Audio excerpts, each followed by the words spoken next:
The city you consider as home is never so attractive as when you return to it after long and difficult times in other parts of the world. My name is Dr. John Watson. I had served and been wounded in the more remote regions of Afghanistan and had been discharged from the army with specific instructions to rest. The sight of London again was already working its soothing tonic. As I rode through the familiar streets, I never suspected that a chance introduction would lead me into the most amazing adventure of my entire life. Watson, old man! Hello, how have you been? It's good to see you. Not as well as you, obviously. You look great, old man. Heard you were wounded. Well, it could have been much worse. Sit down. Care for a drink? That one. Good. Well, what are your plans now? Got nothing really at the moment. I'm looking for lodgings. Trying to solve the old problem of comfortable quarters at a reasonable price. That's odd. You're the second man today that's used that expression. Really? Who's the other? Well, you wouldn't know him. He's doing some work in the chemical laboratory at the hospital. Might be interesting. Yes, well, I wouldn't mind sharing a flat with somebody if he was all right. Well, Anything wrong? Oh, no. He's rather strange. Well, what's wrong with him? Oh, nothing wrong with Holmes. That's his name, Sherlock Holmes. Well, when I saw him this morning, he was doing some research with a corpse. Oh, what was he doing? He was beating it with a stick. I beg your pardon? Did you ring, sir? 2 shillings, please. Very good, sir. What did you say this Sherlock Holmes fellow was doing? He was beating a corpse with a stick. Oh? What in heaven's name do you want to do that for? He wanted to find out if it was possible to inflict a bruise on a body after death. Why? You know? Did you ask him? That's another strange thing about this Holmes. Somehow, one never thinks to question him.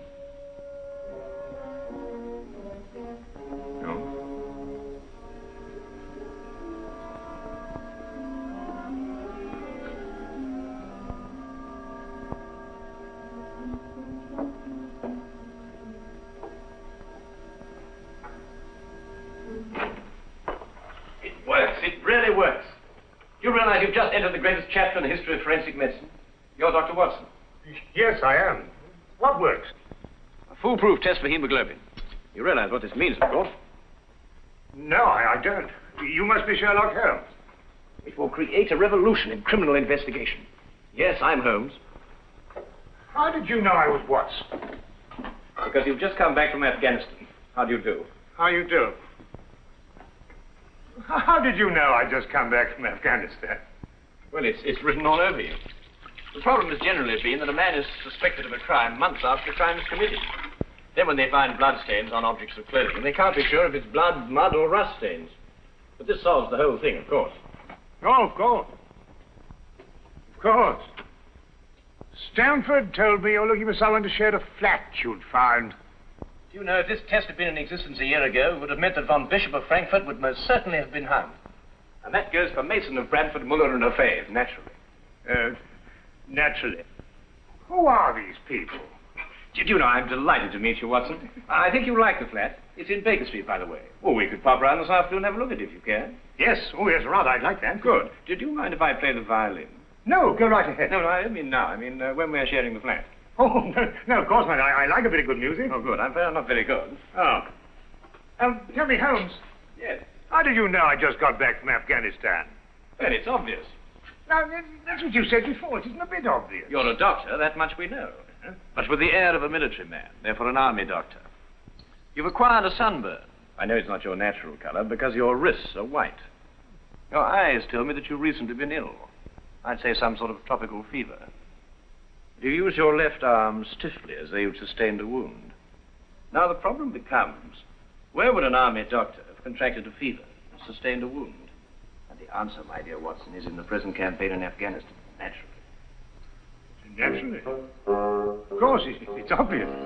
Naturally.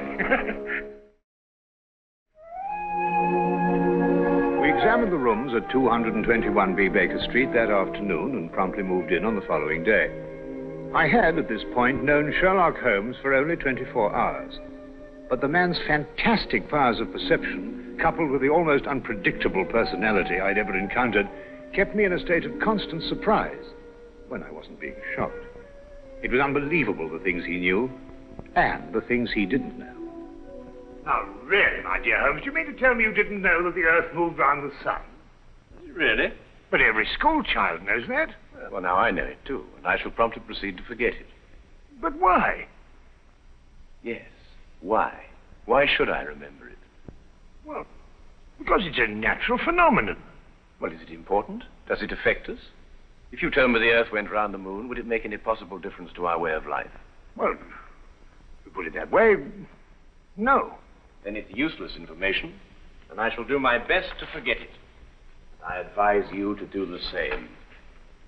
At times, I thought the man was joking and simply having a bit of fun at my expense. But I soon learned that he was in dead earnest. I also, unknown to him, made a brief classification of the man's knowledge. Literature? Nothing. Philosophy? Nothing. Astronomy? Nothing. Politics? Disinterested. Botany? He knew everything there was to know about poisons and absolutely nothing about practical gardening. Chemistry? Profound. Sensational literature? Without question, Sherlock Holmes knew the details of every horror perpetrated in the last 100 years.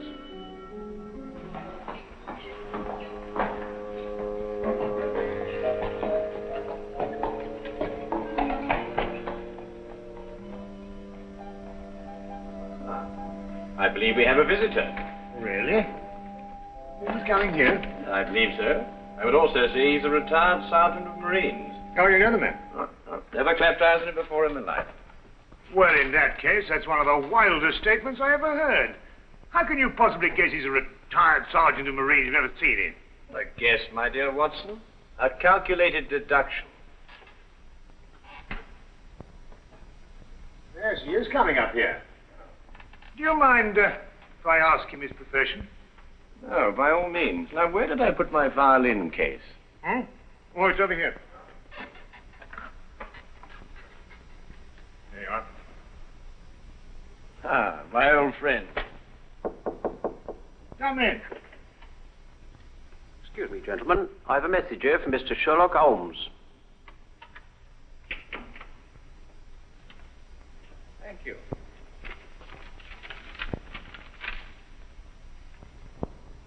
Excuse me. Sir? Do you mind telling me your occupation? Not at all, sir. I'm a civil servant employed by the police department. Thank you. I just wondered. Not at all, sir. How long have you been with the police department? Just a year, sir. Before that, I was a sergeant in the Marines. Good day, gentlemen. How did you know? An interesting letter, Watson. A very interesting letter. Perhaps you'd like to come with me. Where? To catch a murderer, of course. Of course.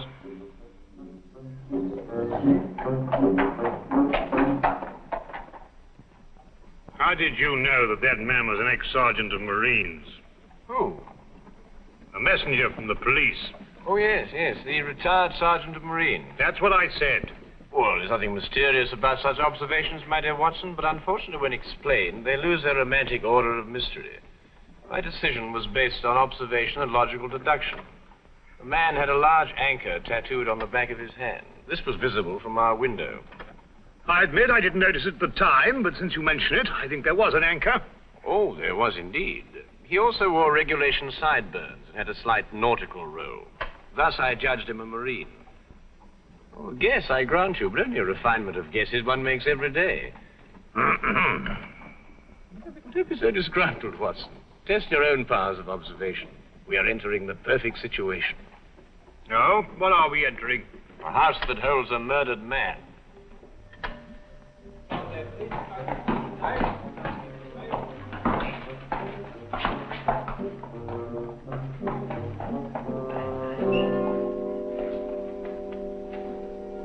Is Inspector Lestrade inside?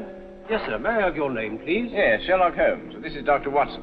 Oh, that's quite all right, sir. Inspector Lestrade gave instructions to admit you. Oh, good. Oh, by the way, has the body been removed? No, sir, but the medical examiner's just gone. Oh, thank you. Let's hope they haven't moved things about too much. The police forces of the world seem to have an organized science of messing things about. Oh, I wouldn't say that, Holmes.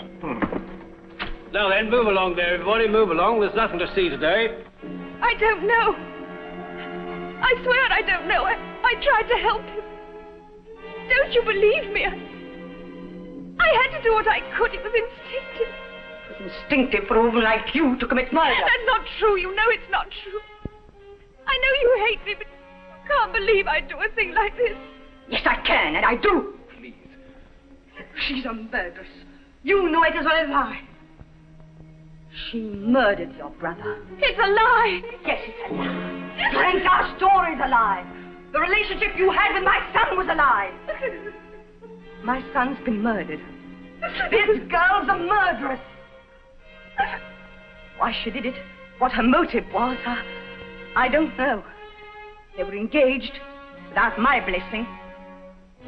I can only be grateful that she gains nothing by her crime. Your duty now is to convict her. Just a moment, please.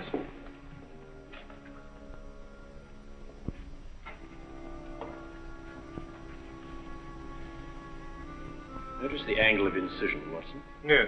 Well, the force of the blow and the general penetration of the upper region of the chest. How long would you estimate before loss of consciousness? Well, it's difficult to say. 30 seconds? A minute? Oh, between the two. I see. And death? Shortly thereafter. Well, 2 minutes? 3? 3 or 4, I'd say. Thank you, Watson. All right, take him out. Ah, forgive the interruption. I would prefer to have been invited before the body had been moved. I thought you'd be interested, Holmes. Oh, thank you, Lestrade. Oh, may I introduce my friend, Dr. Watson, Inspector Lestrade of Scotland Yard? How do you do? How do you do? So you're completely stuck, eh, Lestrade? What do you mean? Well, you thought I'd be interested. Why don't you admit it? You're in a jam. Magnificent cabinet work, don't you think? What you say isn't exactly true, Holmes. I've done you a favor. This is an interesting case. Of course, there are 1 or 2 unexplained details, but I don't believe it'll be long before we're What's clear. your principal problem? There's no motive. I found this girl with a knife in her hand, and my brother lying dead on the floor. I found Peter on the floor. I tried to help him. By stabbing him? By removing the knife. Anybody would have done the same thing. I love him. Now, my dear young lady, there's no cause for you to alarm yourself. No one's accusing you of, of what happened. This would be a clear-cut case if only she had a reason for murdering her. There happened to be a policeman outside the house during the murder, and he said that no one came in except her. Well, what about the others? Who benefits by her death? Well, no one. The estate was left in such a way that if he died before he married, everything went to charity. My dear Inspector Lestrade, he didn't die before he married. This young lady and the man whose body was carried out of here had been married for at least a week. In the event of his death, I imagine everything passes to her.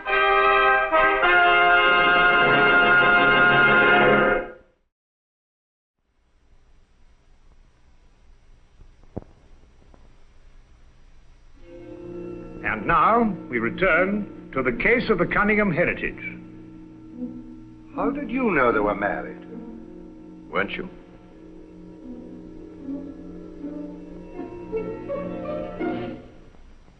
Yes, a week ago. Then you do benefit by my brother's death. You're his heir. I don't know if I am or not. I only know I didn't kill him. I swear I didn't. Where were you married? We went down to Brighton last weekend. Well, why didn't Peter say anything about it? I don't know. He asked me not to say anything, so of course I didn't. I'm afraid, young lady, I'll have to ask you to accompany me to headquarters. I understand.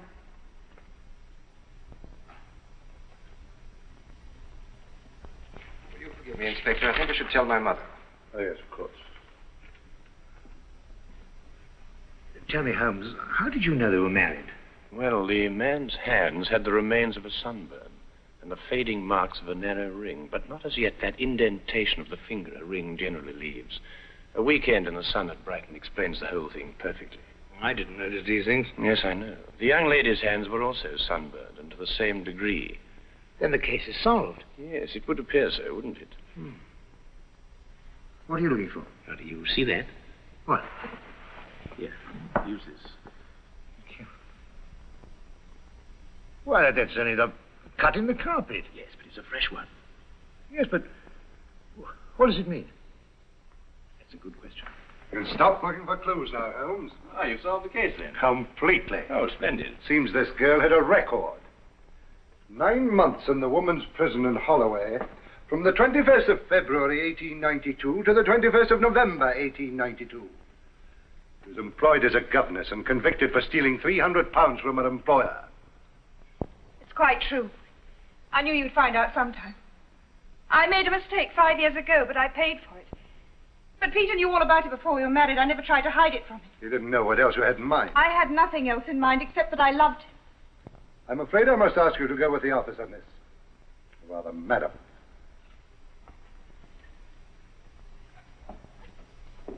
Well, that's how I like my cases.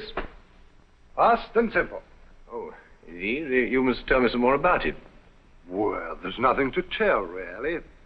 Her story was that Peter asked her to call here at 10 sharp. She arrived, found the door open for her, came in here and found him writhing on the floor with a knife in his chest. She screamed, pulled it out, and just then Brother Ralph walked in. Peter died without saying another word. So she stabbed him for the inheritance and was caught in the act.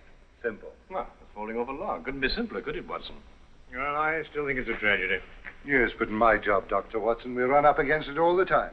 Cigar? No, thank you. Well, I suppose you've had some amazing adventures. Yes, but one learns to have a real philosophy of life and get a good perspective. Yes, I suppose so. But just the same, I think it's a pity. Just another case of a clever girl being too clever.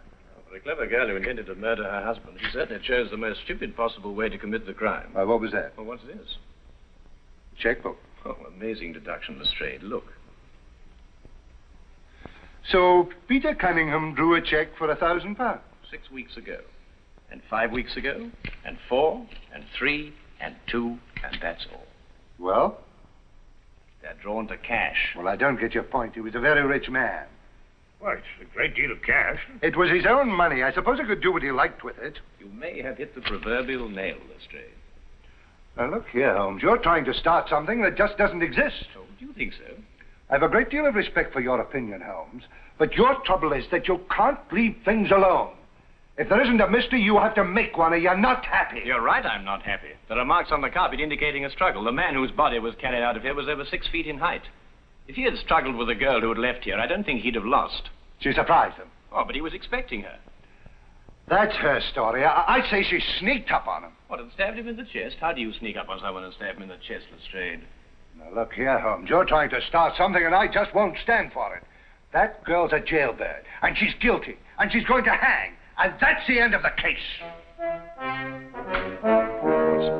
I see Inspector Lestrade is up to his usual mental gymnastics, trying to hammer square pegs into round holes.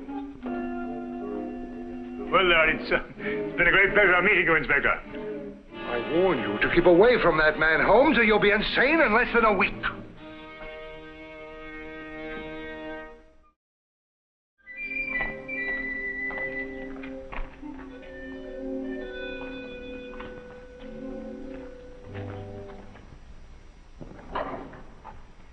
What time is it? Oh, 10:30. Perhaps you'd like to take a little stroll with me. What? I'd like to investigate this afternoon's affair a bit further. Oh, yes. I'd like that. I thought you'd forgotten about it. Not at all. I've been thinking about it all evening. Shall we go? Then we must exchange our thoughts en route. Where are we going? To the Cunningham house. I didn't know you'd made an appointment there. I didn't. Oh, well, who do you expect to see? No one, I hope. Well, I'm terribly sorry, Holmes, but I'm afraid I don't understand what you mean when you say you want to go to the Cunningham house and you don't. You can't do that. What? Well, you can't break into the house. Why not? It's against the law, that's why not. Why, if we're caught... That's it. What is? If we're caught. But that makes no difference. It makes no difference at all. The thing is, if we're caught, it's against the law.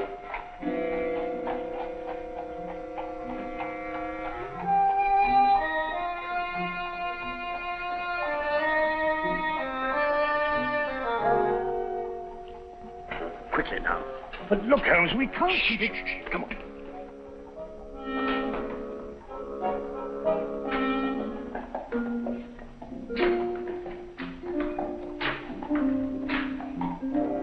Good evening, Inspector. Oh, good evening, Sergeant. Everything all right? Yes, sir?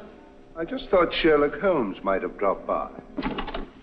Where'd you get the key? Not a key, it's a burglar's tool. A burglar's tool? Shh. Is the street clear? Yeah.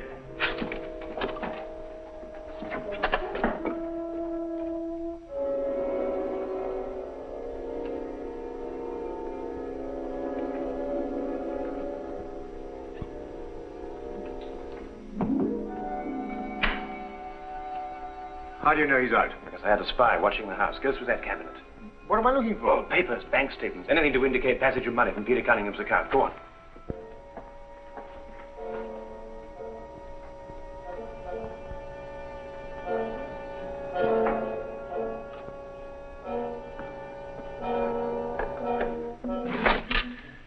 It's absolutely ridiculous.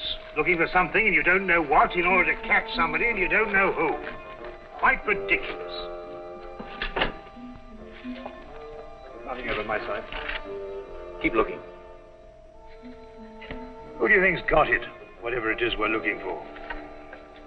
Why did Peter Cunningham try to hide the fact of his marriage? A week or a month would the main indifference as far as his mother was concerned. She would never have consented to his new bride anyway.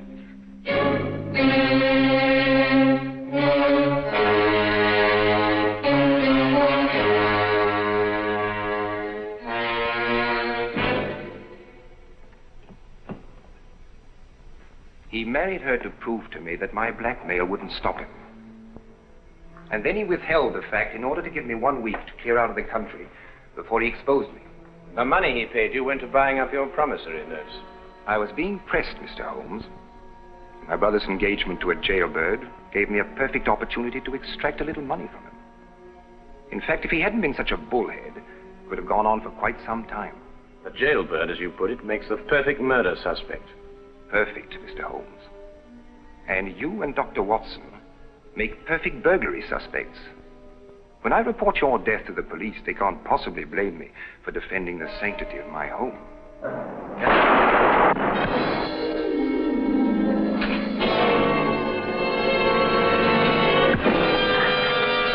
Well done, Watson.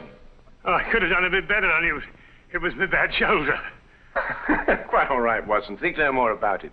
So that's our murderer. Yes, the only possible one, of course. Only a man could have struck that blow. Peter died, as you say, within 3 or 4 minutes. And there was a bobby outside the whole time. Yes. Crystal clear. No, it's completely obvious. Well, what do we do now? What's going on here? Who fired that shot? We will sit with the good inspector, and with the aid of our evidence, a bit of logic, and a few simple diagrams, we will endeavor to convince him that night follows day and that 1 and 1 inevitably makes 2.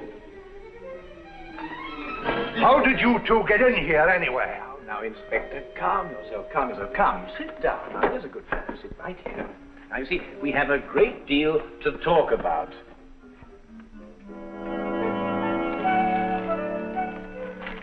Also present with Inspector Lestrade was Dr. John Watson and a personal friend of the inspector's, Mr. Sherlock Holmes. This is ridiculous. It's fantastic. This isn't the way it happened at all. This will revolutionize investigation, Watson. This whole account is a lie. Fingerprints, Watson. That's the coming thing. No nonsense. What are you going to do about this? A bit more research. Here, give me your fingers on the sheet of paper. Holmes. Were you going to sit there with these disgusting little smudges and let them get away with this? I beg your pardon? Well, I won't. They're going to hear from me. Brilliant Inspector Lestrade, indeed. Why, it took you 3 hours to convince that bonehead. I don't know. Never in my life have I heard. The young lady was innocent.